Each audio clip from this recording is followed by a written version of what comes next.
What is going on, everyone? My name is Ryan from Nefarious Comics, and we have a very, very special program for you guys today. But before I get into that, I need to introduce someone that really needs no introduction, but I'm going to give her one anyway. She is the queen of comics. She is the vixen of video games. She is Danielle, the nerdy girl. How are you doing today, Danielle? Hey, Ryan. It's been a while since we've done one of these. How's it ever? How's it ever? There's nothing like coming back with a bang. So I'm super excited for this episode. We've got Vincent Zerzolo, my longtime friend and head of Metropolis/Comic Connect. And we're super excited to be bringing some video game goodness to us first. And then we're going to dive into some video games. So Vincent, I don't really think you need an introduction, but I'm going to give you one anyways. You are too kind. Hi, I'm Vincent Zerzolo. I'm the president of ComicConnect.com. We have an incredible event auction happening. It just started this past Monday on February 20th, and it's going through the week of March 13th through the 17th. We've got 5 nights of auctions closing. Everything from vintage comic books, original comic art, video games, pulps, and VHS tapes, and even cool memorabilia from the world of pop culture. It's super exciting, and the coolest thing I think that we have in this, and what we really want to focus on today, is this amazing NWC collection from Nick Membrez-Weiler, who played in the first Nintendo World Championships in 1990, 7.5 years old. It's just awesome. Yeah, Guys, Nick.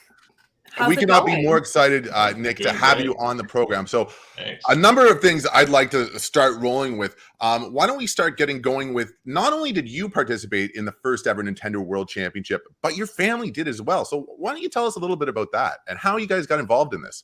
They did, yeah. So we're from Minneapolis, Minnesota originally. We were visiting some relatives when we found out about the event, and we decided to attend on the first day of the weekend, I believe, and it was the Power Fest, so there was all kinds of cool stuff there, new Nintendo stuff that was coming out, plus the competition, which we thought was really great. But they were doing the final heat for, to see who would be the winners and do the semifinals and everything on the final day.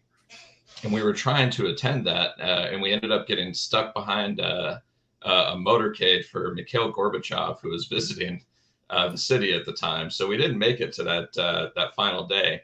So we decided, you know what, let's try and go to the next city on the tour, which was Seattle.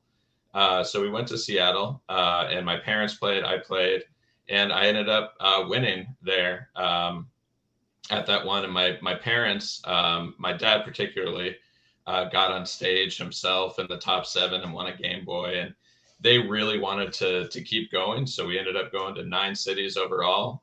We collected 13 Game Boys and prizes, including the first place prizes that I got. And my dad even took second place once in a city. Second place to, I believe it was Eric Ackerland, who was Thor Ackerland's brother. If anybody knows the NWC, you'll know the name Thor Ackerland, certainly. Yep. Now, guys, if you remember back then, this is at the height of Nintendo fever. This is every elementary school and apparently adults' dream too, to compete in Nintendo World Championships. Now, correct me if I'm wrong, but I believe this was the first major esports event in North America.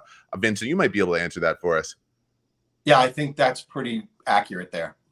And so the amount of history involved in this collection. Now, what really spoke to me is I believe you guys have 42 different items in the Nicholas Membrez-Weiler collection, which why I say it like that is because CGC and CAG associated a pedigree label to that. Now, congratulations to that. That's only associated with major collections that the provenance has been tracked. Danielle, you know all about pedigrees and whatnot. So tell us your thoughts on that. Well, I think that's pretty amazing. I mean, the fact that you had the foresight to save everything, right? Because that's like true completionist. A lot of people don't save all of their memorabilia. They get rid of it. And that's why collectibles become valuable. What made you, I guess, save everything through your entire childhood and to move everything with you stop to stop? Yeah, well, I really have to credit my parents for that, and mostly my dad.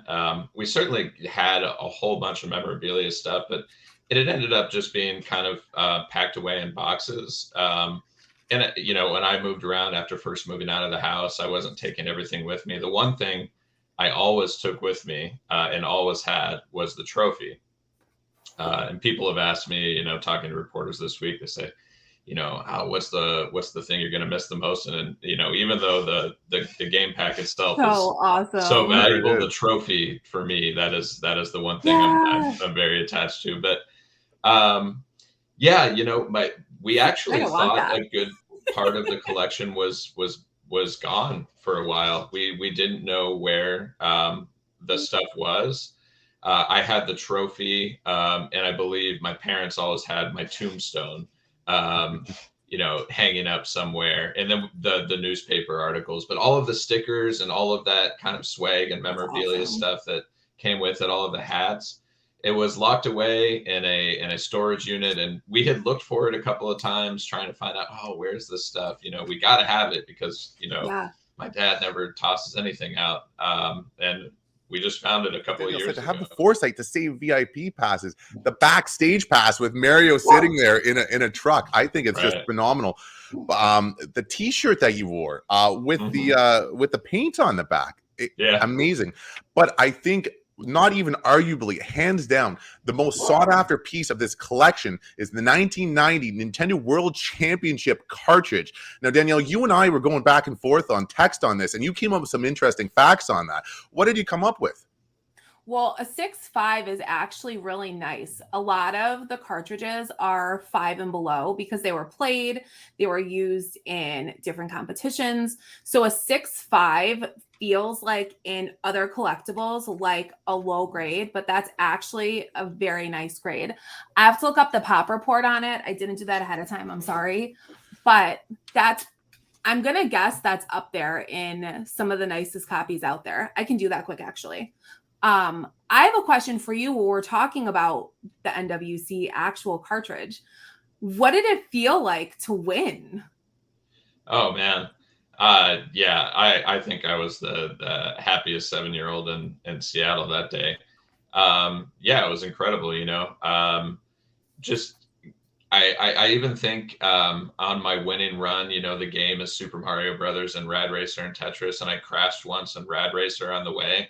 And so I was, you know, like kind of sweating. I'm like, nah, I'm not going to make it. You know, I'm not going to have enough time in Tetris. But also, you know, I had just this amazing kind of run of luck at the end of that particular gameplay where I got 2 consecutive long bars to both clear something to clear some mess that I had. And the next one gave me a Tetris right at the last second, which put me about like 30 to 50,000 points ahead of the next guy. And it was, yeah, incredible. And there's only 26 cartridges graded to date. Yeah. Like What's the as highest? of the most recent report, there are only 26 and they're all individually serial numbered. I just want to highlight that each one has its own unique serial number. Yeah, there's guys, listen, I'll drop down some stats right now. The IDs number go up to 300, and so far about 200 or so gray cartridges have been found, with 90 given to competitors at the NWC finals and the rest being given to employees. Now, over time, you can imagine a number of these have been lost, as you know, Nicholas thought maybe his might have been. I don't even know what some notes I put on my desk where they are from last week. You know what I mean? And you have cartridges from 25 years ago. And so we have a pre-auction estimate. People believe this could be in the ballpark of about $70,000. And guys, what makes this even more special is, Nicholas, you put your competitor badge right on the cartridge. And I think that adds so much to the eye appeal, to the provenance, including with the collection on it, with the VIP. Like, look at how cool that is. If there's going to be a cartridge, you have the man right here at 7 years old, the youngest competitor in NWC history at the time, getting one of those. It's just phenomenal. This is the copy for you guys. Listen, if I had an extra $70,000 lying around, I'd be taking a big swing at this, you know. And keep in mind, those are just estimates. Yes, we don't know where this is going to end up. And while we were saying there's over 40 items, we've grouped some of them together to add to the flavor of the auction, so that people who might be interested in getting like a little bit of a package of stuff can bid like that. And what's really cool is there's the VIP tickets. There's the admission ticket. There are baseball caps. I'll show you a couple of those that are really cool. We've got these baseball caps. It's just so much cool stuff that you look at it and you can have a piece of video game competition history. Yeah. I mean, it blows my mind away. I loved playing video games my whole life. I still do. And then to see how it turned into a competition, and then I hear stuff like that people actually will pay to watch other people play video games. They go, this is incredible, and it made me so happy when I saw video games getting graded by WADA, by CGC, by VGA. It's just really cool because so many people, video games have been such an incredibly important part of their childhood and their adult life. So, I mean, I play Oculus all the time now. That's my new thing. But when I think back to my days on Atari and Nintendo, it brings back smiles to your face. And that's what all this stuff is about. It's about nostalgia. It's about remembering those great times in your life. And it's about owning a piece of pop culture history. Yeah, I was going to say, it's pop culture, right? Like, video games have become pop culture. It doesn't matter what hobby you're in and what you collect. Every single person has a video game story. That's what made me, when like sealed games were starting to kind of come and like be a thing, it's what made me dive into them, because every single person has a video game story. You have a game that you had to play all the time. Look what happened in college when Madden was coming, and soccer and FIFA and all of that. So every single person, it transcends everything. Yeah. Yeah, and to Vincent's point of, and Danielle's point as well, of video games being a cornerstone in pop culture right now, around the time that the 1990 Nintendo World Championships happened, Nicholas being the youngest competitor at that, not too long after, a movie called The Wizard starring Fred Savage came out. Now, Nick, were you guys in touch with any of the production companies? Maybe did you inspire the movie The Wizard? Because it sounds like the dominoes are lining up to make that happen. The parallels. Yeah. Yeah, we didn't... But yeah, I could see it. People always, whenever I talk about this, they say, "Oh, Fred Savage, the Wizard, was that you?" You are the Wizard. Yeah. I just wanted to add something too about that. The cartridge is, not only was this a cartridge that was played in the event, right, and then they gave it out to the winners. This is also a cartridge that has been played in multiple family tournaments and tournaments with neighborhood kids after I had it, right? So yeah, we had a lot of fun with this cartridge, sort of forming our own tournaments with, maybe 10 or so people in the neighborhood. Did you always win once you started playing in the neighborhood? I always, you remain champion? Won, yeah. Yeah, you must have had a target on your back after besting your parents on the result on the leaderboard, exactly. Yeah. How was that? Were punishments a little harsher? Were there a couple extra snow shoveling duties, you know what I mean, laid upon you? My dad definitely didn't like to lose, but yeah, I think I had the most practice. So, it was kind of unfair. Now, of course, the trophy is your favorite, and of course, the cartridge. What's your second or I guess third favorite piece in the collection? I love that shirt so much. Yeah, that thing it's cool because I remember wearing it. I remember wearing it while competing. I love that so much. And then I remember I took, some glitter glue and tried to draw a trophy with my wonderful artistic skills. As you That's can see awesome. there. Yeah, that I think actually I just love the way the stickers look, the VIP stickers, like all of them, they just look so cool to me. Like even after all these years, like they haven't even really faded as far as color goes really nice. that much, and they just it looks classic. It looks like it reminds me about everything about the regular NES and the competition and all of it. Yeah, but also the black. There's a special black ball cap that was the one that I probably wore the most. And I thought, that one's really cool. It's really classy. I was telling some of my students about this. I teach at University of Oklahoma, and one of them was saying he was going to try and bid on one of the ball caps and wear it to class. I was like, "That's awesome! I hope he gets it." Yeah, great. That's great. Phenomenal. And Vincent, my hat goes off to you for landing a collection of this magnitude and providence and prestige. It's just phenomenal. I don't even know what to say. And so, guys, remember, March 13th is the day to mark on your calendar when all these lots close. And make sure you're paying attention because these things are going to fly. And I'd like to thank you so much, Nicholas, for coming on. And Vincent, thanks so much for coming on. Danielle, amazing that you're able to get these sorts of people to come on and chat with us. I feel privileged just to be a part of this conversation. I'm really excited to see how this one goes.